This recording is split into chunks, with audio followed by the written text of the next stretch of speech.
Are you noticing, by the way, more doctors and medical professionals live in the UK? Just do you want to speak to that? Yeah, absolutely. Like I speak to colleagues every day, and actually, I was on a WhatsApp group with colleagues yesterday, and actually, your podcast came up, and they asked me about it. I got about 5 or 6 DMs, probably a week, from colleagues saying you made the move. You're similar age to us. How did you do it? So I'm always kind of getting messages from people. I do see a bigger exodus, especially with things like, I don't know if your issues with physicians associates. So they're Mm. bringing in physicians associates in the UK, which are cheaper, kind of less qualified health professionals, and that's really upset people. There's doctors getting through training now. So I know junior doctors I'm mentoring who are not interested in working in the UK. They're finishing their training and they're going out, which is never unheard of. Normally the traditional model was you get to 50, you get frustrated, 56, and you're near retirement and you move. But people are retiring from training. Even before training, they're moving out. So we are seeing that, and that's happening on a regular basis. Everyone, welcome to this really exciting interview. I've got someone, Jonathan, who's actually been on our channel before, who we're going to interview about Bermuda. So this big ongoing trend in the UK with people considering leaving the UK, right? So people are talking about it. Some people are leaving, some people are thinking about it. But I just thought, you know what? Let's just talk to people who are actually have made that move recently and who can talk to us like for real about their lived experiences, the pros, the cons, is the grass greener or not? Anyway, with all that said, Jonathan, welcome to the Humble Penny. Hey Ken, good to see you again. Yeah, thanks for having me back, and good to be back on the show after about 2, 3 years now. I think it's been. Yeah. Yeah. So, Yeah. Jonathan, I'm sure a lot of people really want to hear from you because you are dialing in from Bermuda. Tell us about yourself, what you do, and your current family setup. So, how old are your partner, yourself, and your children, maybe? Yeah. So, for those that don't know me, I'm Jonathan Macanjola. I'm a consultant neurological surgeon. I'm 43, or I have to think about that. Yeah, I'm 43, and yeah, from a Londoner. So, born and raised in the UK, and I moved to Bermuda 3 years ago. Okay. And I've got you've two got, children aged five. Yeah, two kids aged 5 and 10, and my okay. wife as well, who's from Bermuda. That's probably one of the key reasons why I'm here. Okay. So, you're born in the UK. Your Yeah, wife is born in Bermuda. Yeah. And correct. you got children who are born in the UK. Okay, cool. That's a good. Yeah. So, why did you leave the UK for Bermuda? Um, a number of reasons, to be honest. I think one of them, obviously, having a wife that's from Bermuda. We met in medical school about 20 years ago. And when we first met, she always mentioned she wanted to move back home. And I was like, yeah, whatever, whatever. And just kind of carried on with life. And then when we finished our training and I was a consultant at King's in London, it became more realer that we are going to consider moving. But I'm a Londoner. I grew up in London. That's all I know. So I did a try before you buy. So before I committed to moving, which I think this is a very important lesson, for the 2 to 3 years, 2 to 3 years before I moved, I would go and do some work there and see patients and intermittently for about 3 years, basically. So just got used to environment, life, what life was like, get my face out there. And that was really important for me to kind of understand the country and what I was doing. And actually, I always say to people, every time I landed in Heathrow, I'd get a little bit more depressed. And then I knew, and when I was coming back from Bermuda, I knew it was time to move by the third year. Okay. So that's actually answered a few questions already. So one question I wanted to make sure I asked you was there a moment you knew it was time to leave the UK? And did you have any fears? And how did you deal with those fears if you had any? Yeah, so I think it was towards the end of I think it was my 10th trip back.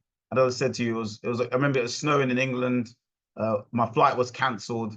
Bermuda was such a beautiful day. I landed back. I couldn't get on the train. London Underground was busy. I got to work late, and I was like, "What am I doing, man? This is crazy." And I think at that point, I was even dragging my wife. Said, "We need to go. We need to go. We need to go." She was like, "Oh, let's give it more time." I was like, "No, no." I was driving it to go. I was like, "I'm done. Can't do this anymore." And I think, yeah, just going on the UK as Brexit, there was, you know, conservative government. I'm not saying that was the reason, but it was just it added to the whole thing, basically. So it was time for me to get out there. So yeah. Yeah, just So I want not you to one actually light bulb moment, but just yeah. yeah. I want you to actually Mm, speak to some more of those reasons because I think the why someone makes such a big move is so important. So you've touched on a few things. You touched on just the weather. You've touched mm, on just some frustrations. You want to just speak in your own words to some of those, what those things were for you personally? What are some other things that really made you think, you know what, when I consider all these elements, I'm willing to just like pack up, leave the UK and go to a different place. Yeah. Yeah, and I'd say quality of life and lifestyle was probably one of the biggest ones. So, I'm first generation Nigerian. My parents sacrificed to leave Nigeria for better opportunities for us, and we did that. But I just felt in the UK, I was hitting a brick wall with career, with work, financially. We were both doctors, but each month we're like, "Where's our money gone?" Once you paid schools and food, we're like, this is not life." We were very frustrated. Even to the point where I was actually considering leaving medicine. I thought this is not for me anymore. So moving was a renewed revigoration of my career and why I did this. And but yeah, there's multiple reasons. Finances was a big one though. Just HMRC every year, my tax bill was getting bigger and bigger, and I was like, this is just ridiculous. I'm working just to pay everyone else, pay my secretary, my admin. I had quite a large private practice in the UK, but I just felt that it wasn't working for me anymore financially and in terms of enjoyment of the work. Okay. So there's quite a lot of personal reasons there. Talk to us Correct. about the Yeah. process then of moving from the UK to Bermuda. Like, what does that actually look like? Yeah, so I think first is family. So my mum had to tell her. I gave her like a year and a half notice. She's still like, my son's left me.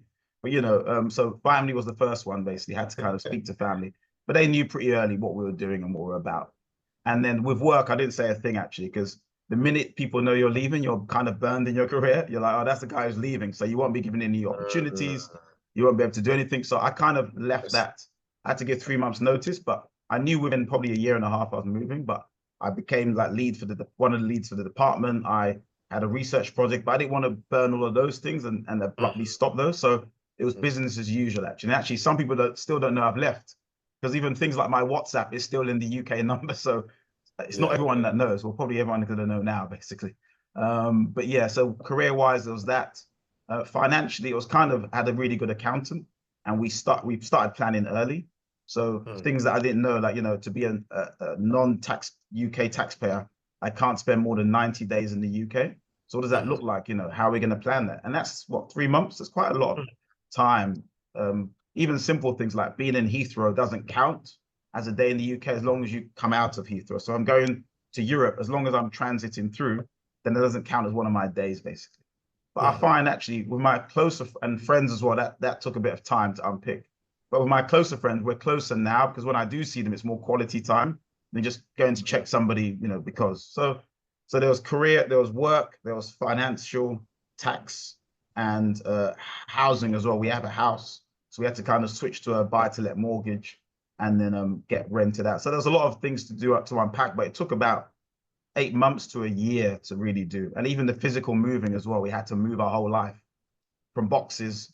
Thankfully, the hospital gave us a relocation package so we can move everything. So yeah, it was a lot of work. Had a lot of spreadsheets and ticking things off and checking things. Yeah. Wow. Sounds like quite a lot. And you've already touched on a few Mm. places I wanted to touch on, but we'll come back to them as well. Talk to me about Mm. things like visas. Like imagine someone has no idea about like what it takes to move to Bermuda. Like, do you need a special visa? Did you have to apply for some residency? Like, speak to that a little bit if you can.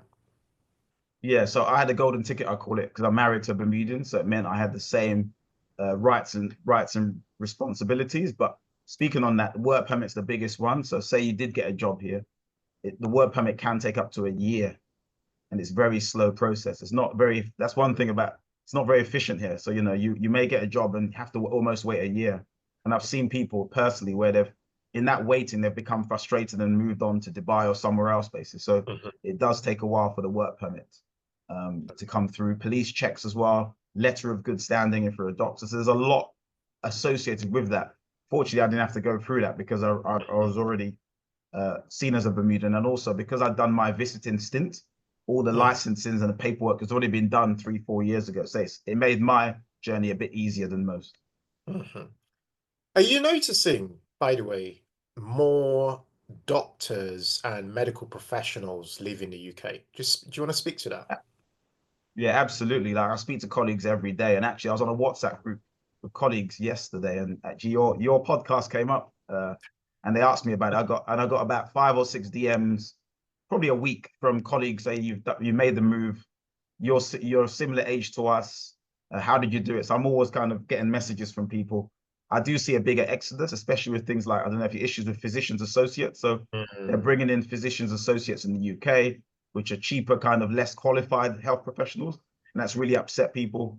There's doctors getting through training now. So I know junior doctors I'm mentoring who are not interested in working in the UK. They're finishing their training and they're going out, which is never unheard of. Normally the traditional model was you get to 50, you get frustrated, 56, and you're near retirement and you move. But people are retiring from training. Even before training, they're moving out. So we are seeing that, and that's happening on a regular basis. This is quite sad Unfortunately for for the me. NHS. Yeah. Yeah, yeah. I was going to say, because this is quite sad, and I'm sure it'd be interesting to hear what people think about this segment. But I feel quite sad hearing that because it means that by the sounds of it, the UK is, on a decline from a medical perspective, the NHS. If people are, looking abroad and actually moving, and not just thinking about it, actually taking Yeah. steps to. I've seen Yeah. comments on various videos we've made recently about this topic, people saying, even some, GPs have commented to say, they feel a sense of like, they feel quite guilty. They feel like, oh, the UK is giving them a lot. But at the same time, they feel like they have to kind of look after number one. And they're actually now Mm. considering, like seriously considering either a hybrid, maybe between the UK and somewhere else, or actually taking that move. So, and I'm feeling it as well day to day. Like if I call my GP for an appointment, things are changing. Like I don't ever see the same doctor anymore, like ever. Yeah. Where before I used to have a doctor assigned, like I had a name, I had a person, I could go, oh, that's my doctor, my GP. Mm. That doesn't happen anymore. I mean, what do you see the, how do you see, and I know this sounds like an obvious question to ask, but how do you see the the NHS, as it were, playing out in the next, say, 5 years with what you're seeing amongst your medical friends? I mean, how do you see that playing out? Well, I think to stop the exodus of doctors, they're going to have to put tariffs to say, okay, well, you train in the UK, you have to give X amount of time before you can consider going, which I understand why they have to protect their investment. They say what it costs 250,000 doctors pounds to train a doctor. And most people think that I'm a public servant, we have to stay, which I understand. So on that hand, but then it's going to, you're going to get more resentment from people saying, well, I'm going to do my time and I'm out. I'm not going to stick around, basically. And also they're bringing in cheaper workforce with physicians associates. So there will be a lot more physicians associates who are, just to be clear, they are medically trained for 2 years after coming for a science degree, and they go straight onto like clinical practice and wards. Whereas I've done 5 years of medical school and over Mhm. 10 years to become a specialist. These guys are going to see patients after 3, 4 years. So there's a big difference there in that. And I think the public have to wake up and realize this is happening. And US have physician assistants, so they are useful, but not at the detriment of replacing GPs or specialists, which is where the things are going in the UK now. Wow. Okay. Speak to me about, you were saying how the process of moving to, say, Bermuda, is it a bit easier if someone's a British citizen? If they've got a British passport, does that make Uh, things a bit easier or not? Not necessarily. So just on Bermuda specifically, Bermuda is a British territory, so they are subject to the king still. It's they don't pay any. There's no money paid from Bermuda to the UK, so they're sovereign and independent. They have their own premier, but the governor is the representative of the king. But you can't just rock up to Bermuda and say, "I've got a British passport. You're part of England. I want a job." No, there are very strict labor laws, and they're protectionist for local population. So the population of Bermuda is about 65,000 people, and if the Oh, whole wow. of if Hackney moved to Bermuda, it overwhelmed the country, just one district in London. So they have to be protectionists. So you have to apply for work permits. As a doctor specifically, if I'm not Bermuda, I have to be under the license of another doctor or the hospital. So it is very restrictive. And for years it's been an old boys club where, nod, nod, wink, wink, I get my mate Bertie into Bermuda. And it's been, that's how it's been basically. So it's not very easy just to get in and set up without having a job already applied for or knowing someone specific who can get you through, basically. Okay. We're going to come to jobs a bit later. I wanted to ask you about your lifestyle. So before we got on this call, Mm. you WhatsApped me and said, "Ah, thank goodness my workplace is only 7 minutes commute away from Yeah. home." Talk to us about your lifestyle. How has your lifestyle for you, your wife, your children, how has that changed now that you're in Bermuda compared to the UK? Paint a bit of a picture for us. Yeah. So I was a doctor in the NHS for 10 to 15 years. I used to live in Dartford in Kent and commute into King's College every day. That was a 1 hour, 1.5 hour commute each way. I'd rush to the station, never get a seat in the rain, rush into Denmark Hill, rush into work. I was always on a state of flight or fright. And we had kids in nursery. We were always rushing. It was always just a rush everywhere. And myself and my wife, we started to get arguments about it. It was affected us. Whose turn? There's a few times when the kids were sick. Who's more important? Who needs to get to work today? You or me? We're having those kind of real arguments. It was miserable. It was raining. And, 3 hours a day of commute really sucks the life out of you. And I'm sure a lot of your listeners can attest to that. It's not easy to live in London or in big cities. You have to live on the outside and commute in. And that commute was soul destroying. I did it for 10 years. Now my commute is 7 minutes and I get to see the water. So there's something about seeing the sea, beautiful ocean. It's calming. I get to work peaceful. But it's not all fun and games. People think, oh, well, you live where I holiday. You're on the beach every day. I haven't been to the beach for about 6 months now in Bermuda, just so busy. So there is real work being done. I'm a urologist. There's only 3 of us on the island, so I'm really kind of needed. And life is difficult, but quality of life, peace of mind is a lot better. I'm able to drop my kids to school because their school is about 4 minutes from the hospital and get to work on time. These are things that just was impossible in England. Absolutely impossible. I spend more time with the family and my children. I'm able to take them to school, pick them up. We can take them to football on the weekend. I don't have to rely on my mum and our parents to pick up with the kids, which is what we're doing for the last 10 years. And then we got a nanny in the last 2 years and we're spending all the money on nannies. All our salaries, we're going on a nanny. So, from a quality life point of view, it's unsurpassed. And even though my mum's upset, I'm still going. I've left Bermuda after 3 years. When she came to visit and she saw what we were doing in our lifestyle, she said she got it. Everyone gets it. It's a no-brainer for us personally. Speak to stuff as well like education, safety, crime.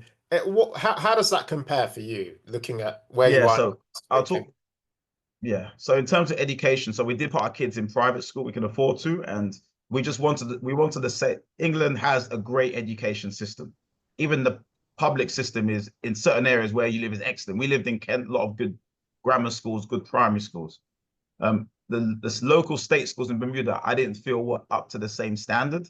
They follow an American and Canadian standard, even though they're Bermudian territory, UK territory, which I didn't understand. I wanted a British standard education, and one of the private schools offered that in Bermuda, so we paid for that, and we're paid out of pocket, and we're happy to pay out of pocket.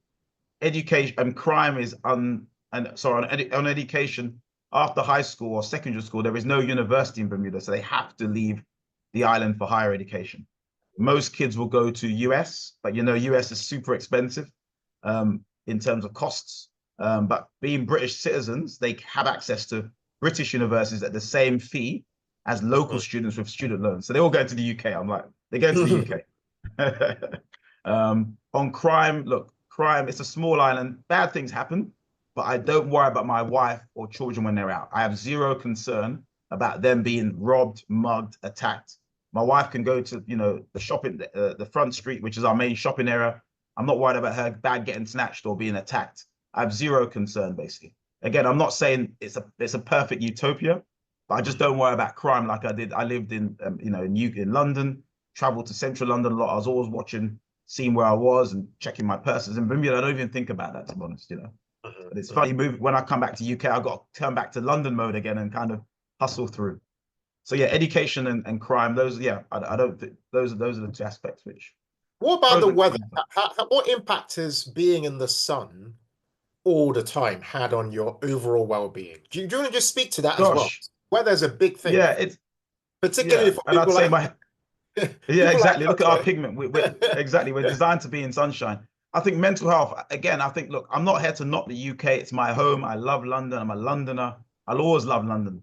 But there's something about being in the sunshine. I always used to say, London in the summer is as good as any other city. It's the best place in the world. Everyone's happy. The Oh parks, yeah, as good Brits, life. the minute there's a piece of sunshine, everyone's sunbathing in the park on any patch of green they can. Now imagine being in an environment where it's like that 365 days a year. Mentally, just it's something about your happiness, your peace, your well-being. I have a busy day at work. I go outside, the sun is shining. I get home, the sun is shining. But Bermuda's interesting. We do have seasons and it can get a little cold, inverted commas. where I may wear a little light jacket. I've not worn my puffer jacket for 3 years now, basically. So yeah, so it's not that cold. And Bermuda's got a very quirky dress code where people wear shorts for work. So business attire is Bermuda shorts, a tie, a shirt. I've got skinny ankles, so I don't do the shorts. But yeah, you can wear that 360 days a year, and you see the office guys in the insurance companies and the bankers with this dress, basically. So the weather's great, basically. Coming from the UK. Cool. What's been the biggest cultural adjustment for you and your children and your wife? I think the size of the island is 21 square miles, 65,000 population. It's like a small village in the UK, or very Mm. small village. And I didn't understand this concept of island fever. So it's Okay. basically you spend enough time on a small island, things get frustrating. The speed limit's 40 miles an hour. You see the same things. There's the same food to eat. There's no Uber. There's no Starbucks. I even miss McDonald's. I hate McDonald's. I don't even. But you get frustrated and you have to get off the island. So thankfully, Bermuda's location, Miami is 3 hours away. New York is 1.5 hours away. So I routinely say, hey, I'm out, see ya, and I'm off to New York just to get the smell, the sight, run on a subway. Just it sounds stupid, but you need to get off just to clear your brain. And being a surgeon on a small island, my patients are everywhere. Unlike London, where I left the hospital, I was anonymous. Here, I go to Mm. the grocery store and I see a patient, and they're everywhere. So you need to get off the island just to clear Yeah. your brain and reset. So that's one of the biggest things I think I struggled with initially. I'll just work, go. And I appreciate every 3 months get off the island, either come back to UK as long as we're in 90 days, or go to Miami, Toronto, Florida. So East Coast is very clear to us, and we clear customs from Bermuda. So once we land in US, we don't have to go through customs. We just go through. Got it.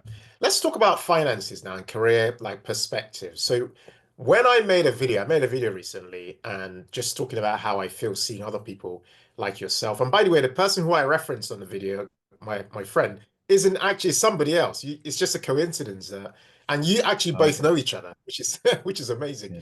Um, but Mm. in that video, I just talked about like how I feel, and I was just reflecting. And I didn't expect the video to reached so many people. I mean, as at the time of talking, I think it's something like 70,000 people have watched that video. One of the Yeah. biggest points, and when I kind of scan through the comments, is people say they are wanting to leave. Some are saying they're not leaving. This is the land of their forefathers, da da da da, da, and I get that. That's all fine. Some people are saying they are considering leaving, even if they're born in the UK, they're considering leaving. Some people who are, immigrants to the UK might have lived here, say first generation, second generation. Some are saying, I want to leave, but there's one theme, which is I want to leave, but I don't have the means to leave. The cost of leaving is difficult. So do you want to just speak to that? What did it cost to actually leave the UK? I mean, if you had to put it into give somebody some guidance around that, I think that would be really, really interesting. How, Yeah. how, Okay. So what would you say to yeah. that? So that's a good one. Yeah. So from a work point of view, I know the work permit application that can go into tens of thousands, but good jobs will apply for that for you. So the actual work permit application and visas and that stuff will be taken care of by the job if you have a good, well-paying job. But in terms of the mechanics of leaving, and I've actually pulled up my spreadsheet I had, and looking at it, it actually cost me £38,000 to leave in Wow. terms of monetary value. So that's flights for the family. We literally shipped our whole house. So movers came, a specialist company came, because initially I was going to do it myself, and my wife was like, "No, you're going to destroy the Yeah, stuff." yeah, So yeah. a specialist company come, they wrap everything for you, put it in a container, and ship it. And it took about 3 months. So the physical Mhm. shipping, and at that point it was just after COVID, where the shipping costs were still crazy. So shipping costs, the cost of canceling direct debits and switching things, and I had my car and car payments. I had to give that back, and in total, it's about £38,000 for a family of four, Wow. and that was 3 years ago. So it may be more, maybe less. I've not looked into it, but I know the cost of shipping is one of the major ones, basically. Yeah, I was going to say, so of that 38K, what was the lion's share of that?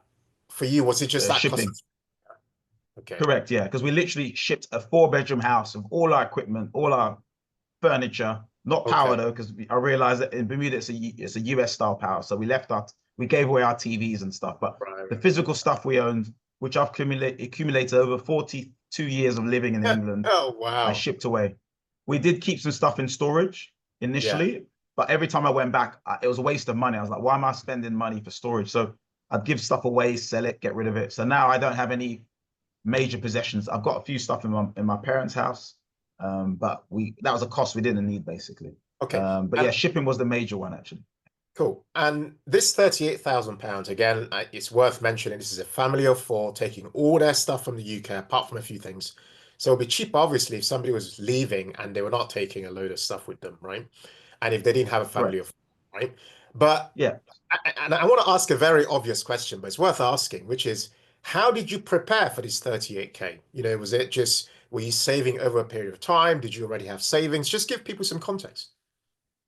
Yeah. So thankfully the jobs we had, half that money came from relocation allowance. So again, if you have a good job that's well paying and good um, perks, one of them you should negotiate is relocation.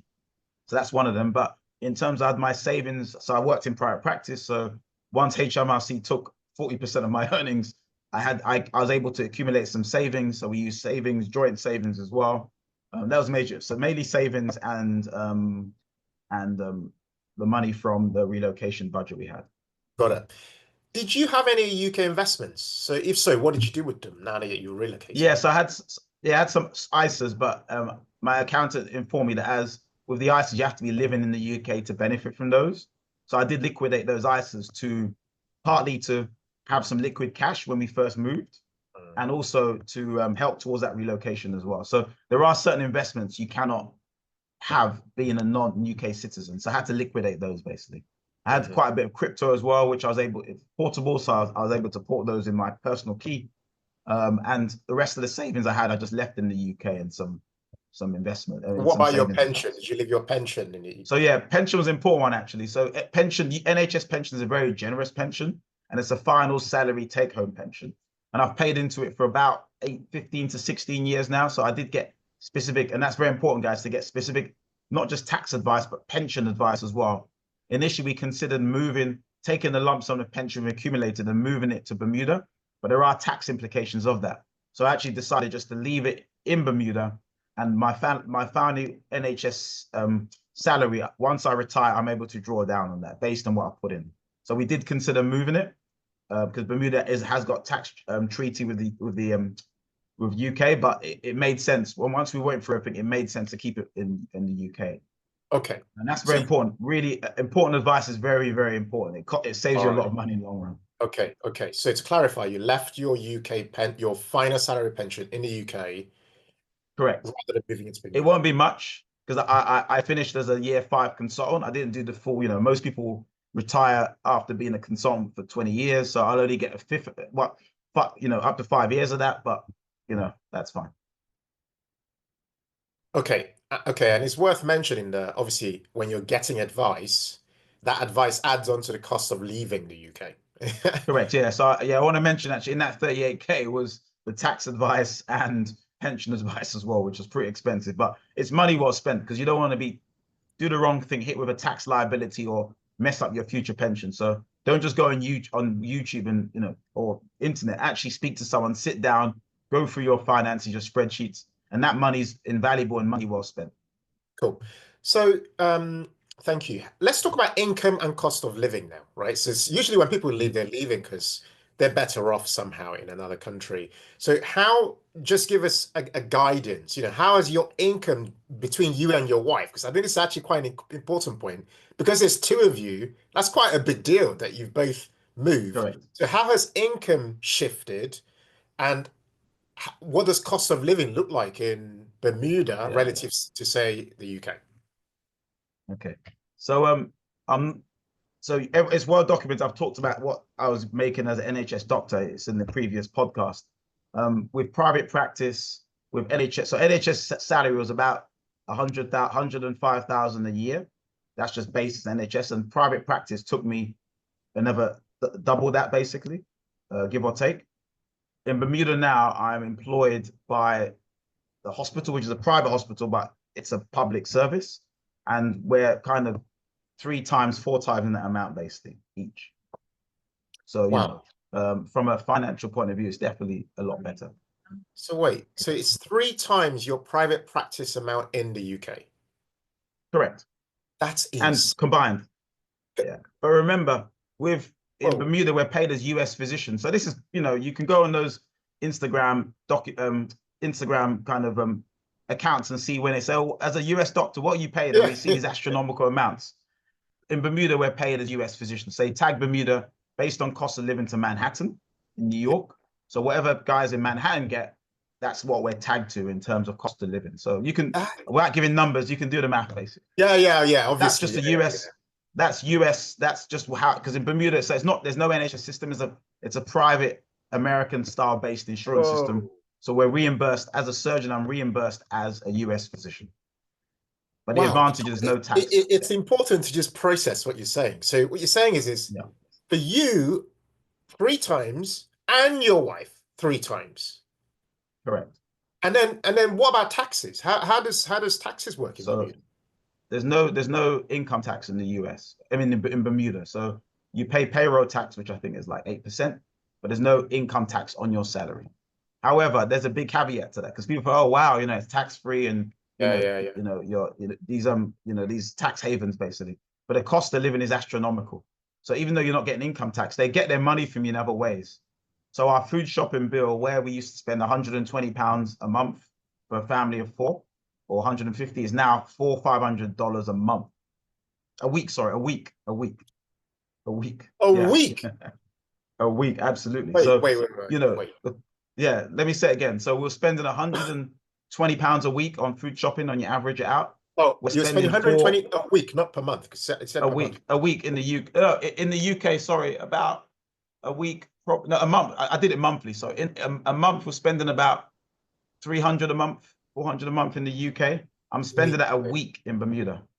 A week in Bermuda. What I spend in a month in the UK, I'm spending a week in food shopping. Wow. There's a monopoly, there's one power station. So we complain about the cost of living for power in the UK, and you can shop around. There's one power station. The price is the price. You can't Mm. negotiate. You can't go on a comparison website and go, let me find a cheaper one. My internet is $250 a month for basic internet. It's not as fast as the UK. So yeah, so when you start doing the maths, See, I was going to ask you about the internet because for someone like me, I run an online business. One of my most important things is the internet. I need like the most mm. fastest possible internet for different things, uploads, downloads. So that's really interesting to hear. What else is really expensive? Let's speak to normal things. Milk, bread. How much is bread? Bread is about $4 for how much is in Oh, England? one okay. That's pound not. something. That's not. Yeah, so four or five Someone, dollars. Milk. someone Yeah, commented that it's in Bermuda a loaf of bread is $10. Is that correct? That's not. uh depends if you want the gluten free, that fancy stuff. Then yeah, you will Okay. be How much paying. is sourdough bread? If you had to buy sourdough bread, Sourdough bread is about $9-10 for a loaf. okay, So it is that is quite expensive. expensive. That is quite Yeah, expensive. yeah, And yeah. things like everyday So things the like cost of milk, petrol. yeah. So yeah, petrol is about. I'm trying to think now. It's based. It's different conversion, but it's about two times more expensive basically for petrol. Accommodation. Let me give you an example. So How's when we it? first moved, we were renting a two-bedroom apartment. Nothing fancy, just a basic apartment to get ourselves going, and the Mm. rent for that was about $3,000 a month. And now for the What? same two-bedroom apartment, you're looking at about $5,000 a month. So because we're 21 square miles, people, it's an attractive place to come. The rents are going up. And what's happened is that these big international insurance companies are bringing their people through and they're paying whatever price. It's really jacking up the price of accommodation. That's a big, big issue. But part of the problem is the government are struggling because younger people. So if you're a young person, upwardly mobile, you don't leave your parents' house till you're in your 30s, 40s because you're just trying to get on the ladder. So, there's Mm. pros and cons of international business coming through, basically. But yeah, accommodation is the big drain of your money. So Um, you're paying rough. You said $5,000 a month is what you're paying. no, so we were about 3,000. It's about 5,000 a month now, yeah, for the same two-bedroom. The same place. We subsequently moved, but I'm just saying the way the market's going now for a two-bedroom, that's what you're spending on, and that's the biggest issue in I just Bermuda. want to convert that for people. So 5,000 US Mm, dollars is about 3,800 pounds thereabouts correct. per And month. let me be clear, yeah, £3,800 in London, even we'll get you a nice apartment, in the outskirts, something swanky, four-bedroom. You're talking a very basic two-bedroom, nothing fancy, one Wow. bathroom, one, yeah. And Accommodation is the biggest problem, this, yeah. are you allowed to buy a house or an apartment over there? So, so as a get expat or guest worker, no, you cannot buy a house. You have no right. So this is why, people need to be clear. I'm lucky, I'm fortunate. I'm married. My wife is Bermudian. I get all the perks and benefit of both. If you're not from that jurisdiction, there is no way you can buy a house unless you're spending over, I think it's 6 million. So the high net worth individuals, you're on a fixed contract, and at a whim, they could cut your contract. So, they don't like the look of you. You're gone tomorrow. So it creates a society that's a bit subservient.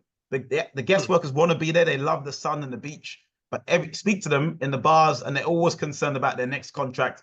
Am I still going to get my work permit renewed? There's that constant anxiety, and you're in that state of fear all the time. Are you going to get cut and be sent back to Wow. England? Yeah. So, So there's hey, pros and cons, and people don't really understand that. Yeah. you said something that just caught my attention. You said if they don't like the look of you, do you want to just speak to that? Like who actually lives in Bermuda? I'm trying to get a sense for So demographics and paint a bit yeah. of. So Bermuda had the America's Cup, which is a big sailing event, basically, and the whole world was looking at Bermuda, and everyone thought Bermuda was, this very, how would I put it, Saint Tropez. Everyone's sipping margaritas and smiling. There is it's about it from an ethnic diversity point of view. It's about 60% Black African, population, and 40% other, which includes British, American, Canadian. It's a real big melting pot. And living in London, you meet people from everywhere, but you truly do meet people from everywhere in Bermuda. There's Filipino workers in the hotels and hospitality. We've got Indian accountants from Bangalore. We have Canadian insurance brokers, American. So it's a big melting pot of everybody, basically. Okay. So by the sounds of it, again, on this cost element, like it sounds like there's a sort of a minimum salary one needs to earn to make Bermuda worth their while, kind of thing. Correct. But salaries are definitely higher, but the cost of living is higher. So I'll give you an example. A police officer will make easily starting salary $120,000 a year. In the UK, what's that now? 28,000, 30,000 pounds. So it's a lot. Teachers, $90,000, $100,000 a year. Teachers in the UK, 20,000. So yes, you're making more, but you have to be careful that you're spending more. And I always call it lifestyle creep, and I'm always conscious of that. You're making more money, but you're spending more. And I know a lot of expats who leave after 3 years broke. They've lived the Bermuda lifestyle. They've been on boats. They've been on Oh, yachts. They're drinking, going out every weekend. They're buying Rolexes. Living getting sucked into society. Actually, when it's time to go, you've got nothing to show for it, and the society will take your money because it needs the money from that. And there's a lot of lot of that happening, basically, because the cost of living so much, but people want to enjoy themselves as well and live for today, but go back with no money. They've not saved a penny. so quick one. Because Bermuda don't charge you income tax, where does it actually make its money from? Good question. So they make their money by having international business. They do charge payroll tax, but everything you pay for yourself. So I love the NHS. I worked for it. I gave most of my life there, a lot of my life. But our health insurance now for a family pool, we're spending about $1,800 a month just for health insurance. Yeah. For seniors, Bermuda's a horrible place to retire. If you haven't got the means, it's a bad place to retire because your health insurance is about $3,000 a month for a senior. And if you're on a pension, a fixed amount, but I say a lot of Bermudians are millionaires by property only. So they own a house. It's worth $1 million, but they're not liquid. Yeah, And people are struggling here. So yeah. interesting. Yeah. Okay. All But right, let's shift. if one thing I'll make sure, if you're coming from a international business, they're going to pay your school fees, relocation allowance, housing allowance, food allowance. So, Mm, these guys, they've got it sorted basically. They don't even touch their salary because everything's covered. But got those it. days are coming less and less now because people are tightening their belts and companies are. Got it.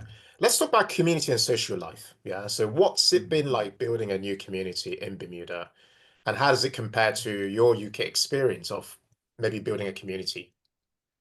Yeah, so I've said this before. London's my home. I grew up, born in London, grew up. It was effortless for me. I didn't have to think about things. In your 40s, it's harder to make friends, no matter who your social you are.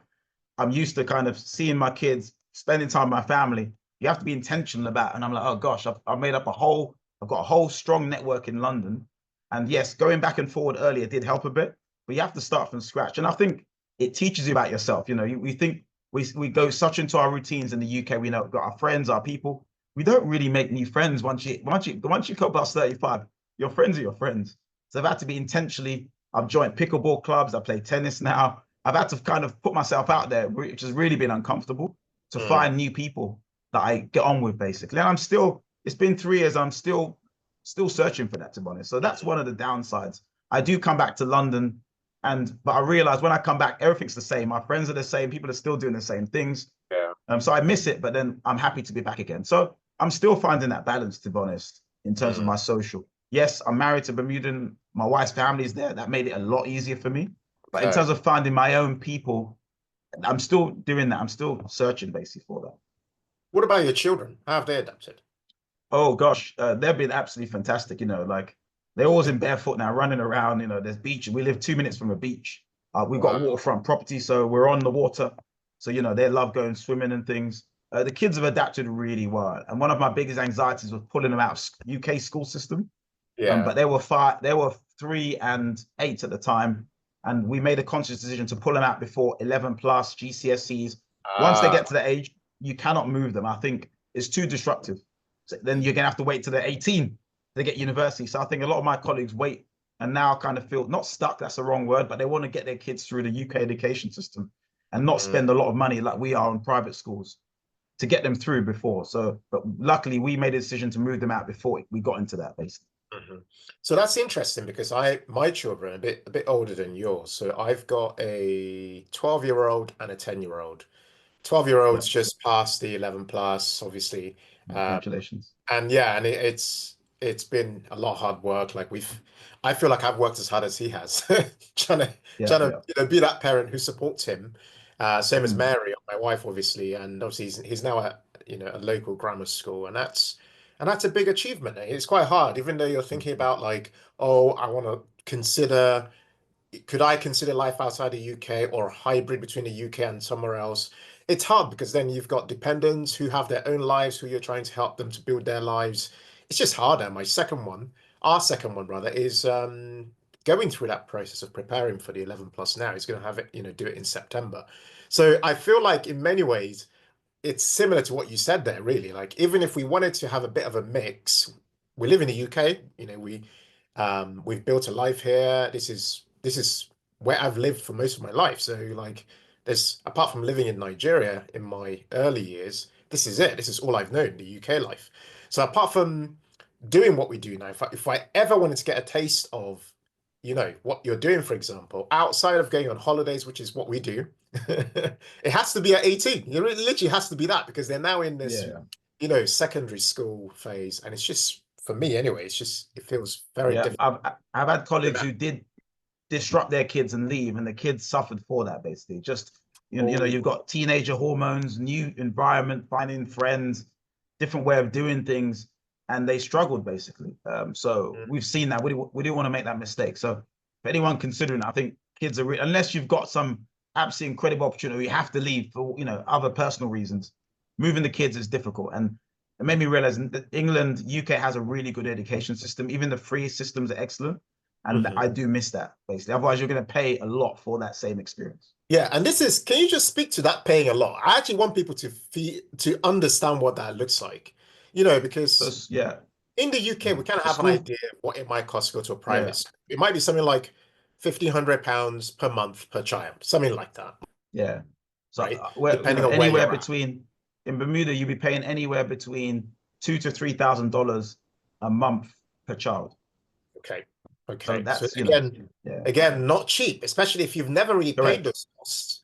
If yeah, if if if you're not quite used to doing that, it really begins to really stack up. correct, Um, yeah. And on let's that money point, I just hmm, want to say make one point because I think this is important. People don't realize what your spouse does is really important as well. I've got colleagues who they get these big CEO jobs, making good money. Their spouse is she says, oh, I'm gonna give up my job in London. I'm gonna be in Bermuda, I'll be a housewife, I'll drop the kids. And then within a few months, she's a high flyer or vice versa and wants to work, but you cannot work. So your spouse is unable to work. And that's really important. There's only so many cricket clubs you can go to and mummy lunches if you're a high profile partner doing things, not being able to work is mentally a lot. And I've seen colleagues where the wife or the husband has said, we're going back to England. I can't do this. Or marriages are Wow. broken up. So you have to really be on the same Crazy. page. So that can cause resentment in a marriage, clearly. Correct. Absolutely. Absolutely.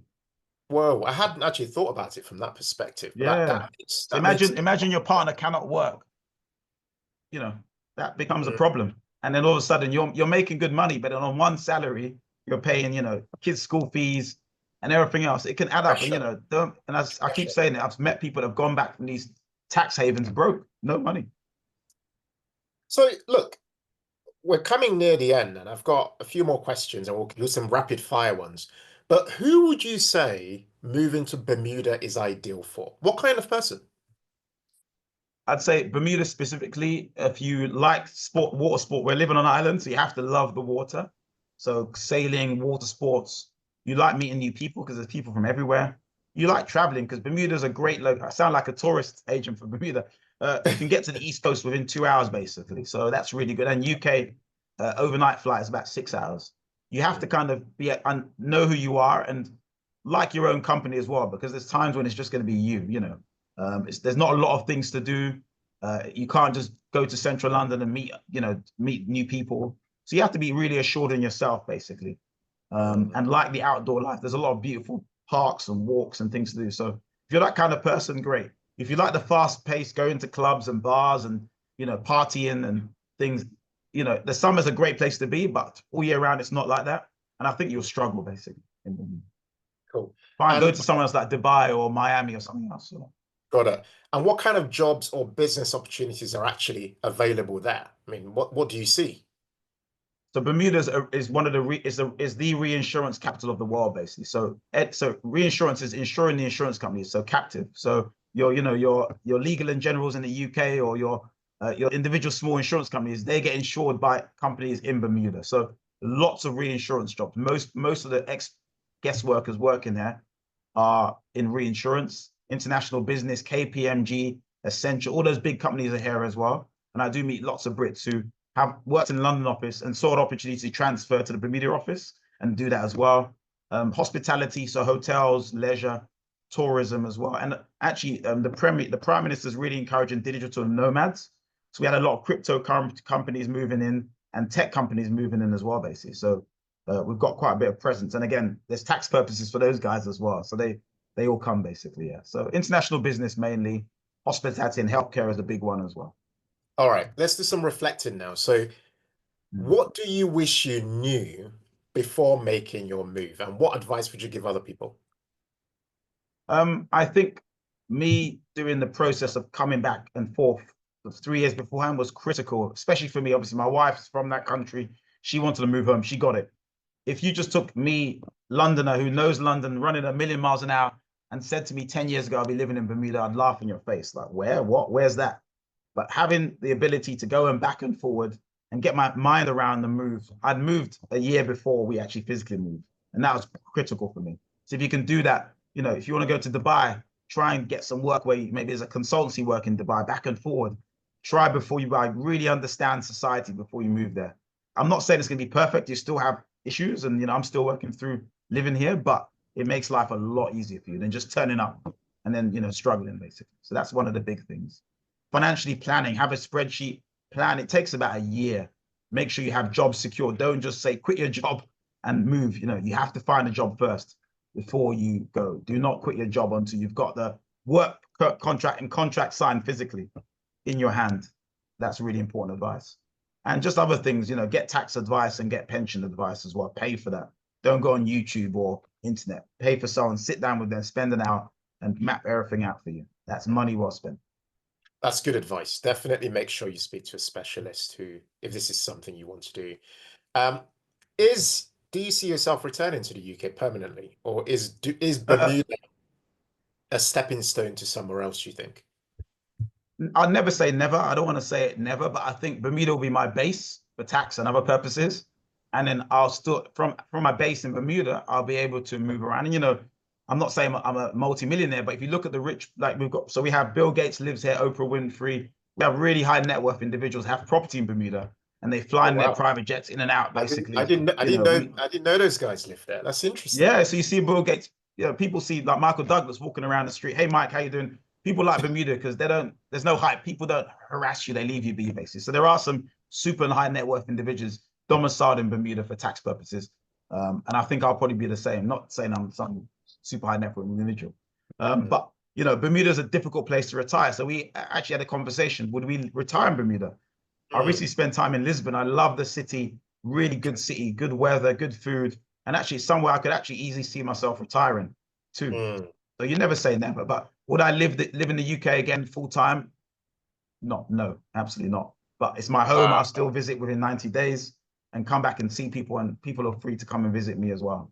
Yeah, But do you know what? What you said there that is pretty significant what you said there. And it leads on to my next question, which is I asked my son actually, our first son, I said to him, I'm interviewing somebody about Bermuda. What's the one question I should ask him? He said, ask him, do you regret leaving the UK? absolutely not. All right. That's a It was the straightforward. right time at the right earlier. If I'd left earlier as a junior doctor, I would have been eaten alive. I think again in your career, timing's important. You need to be senior enough where you've been there, done that. You can take criticism. You know how to influence and lead people. So I think timing is everything. And going there when you've had a bit of hair on your chest, so to speak, and you've been there, done that is really important to be able to influence, change, and impact in a positive way. Okay, so here's our final serious question before going to rapid fire. So there are a lot of people, Jonathan, in the UK who are considering leaving the UK. Now, there are those who are not considering it. That's it. And this is not for those people. But what would you say to those other people who are thinking to themselves, I am thinking to myself, should I leave the UK? They're really giving this strong consideration. What advice would you give them? Should they leave the UK or not? And why? What would be your thoughts on that? It's a personal decision. There's different pull and pulls factors. Most people that leave are frustrated with life in the UK. So it's a push factor. Tired of the job, not paid properly, tax man, Labour government, whatever it is. There's multiple things. And it's not just one, it's a build-up of different things. And there's often one moment where you're like, I'm done, I'm out. So that's different for each person. But really plan a lot. I see people that go to Australia and they're back within a year. It's just too far back away from family and friends. And we see it all the time. So find somewhere, make sure you go with the whole family. Don't just one person says we're going and force everyone to go there. Go with the kids, look for local schools, go with your partner, really get a flavor, ask questions, meet locals, really get a flavor for what life is there. Because yes, people may say I live where you holiday, but there's a lot of other negative connotations, and you have to be strong as a unit. Otherwise, marriages break down, families break down, people leave, get divorced. I've seen it so many times. So do it together as a unit and do your research early and do a big list of pros and cons, basically. All right, let's do some quick fire questions. What's the best thing Yep. about living in America? No HMRC tax man after me each year. Okay. But no, on a serious note, I'd say great weather, beaches, quality of life. There's many, but if I say one thing, I think it's peace. I'm at Okay. peace. Okay. Wow. I feel that. I feel you. What's one thing you miss the most about the UK? Family, absolutely. Family, friends.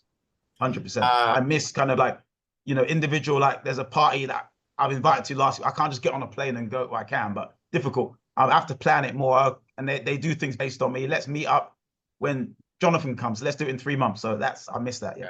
Spontaneity. Yeah. okay. Dress code. So Bermuda shorts or full suit? What's the real dress code over there? Probably Bermuda shorts, but I got skinny ankles. So I just wear khaki Yeah. trousers, short sleeve shirt, Okay. t-shirt, not t-shirt, short sleeve shirt. Yeah. Relaxed. What's your favorite local Bermudian dish? Oh, I've got into fishing recently, so I love seafood, and there's something about catching fish and cooking Yeah, it, and I love doing that. So yeah, do that regularly. that's cool. What's one Bermudian phrase or slang you've learned since you've been there? I'm going down the road. Down, my accent's horrible, but basically going down the road, down the road. Yeah, they always take the piss out of my accent. Really. What does that actually even mean? Way down the road. What I'm does it going mean? down the road. I'm going down there, down the road. They use the yeah. Okay. Okay. Uh, more sun or too much sun? More sun, more sun, definitely. Okay. I'm a sun person. There's something Okay. about your mental health and just peace of mind. But when I want Yeah. cold, I come back to London for some miserable weather. Sometimes you need that kind of Yeah. reality check. So I come back, bit of cold, and run back to the sunshine. Great. And if you had to sum up your move in one word, what would it be?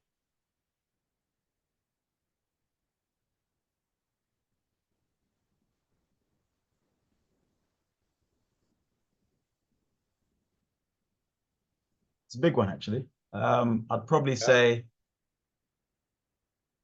I'd say peace. Again, I use that word peace. It's peace. Peace. Wow. Jonathan, honestly, you've been so generous on this interview. Thank you so much for joining today. It's been fascinating hearing your perspectives. Even I was looking forward to this conversation because I wanted to learn from you.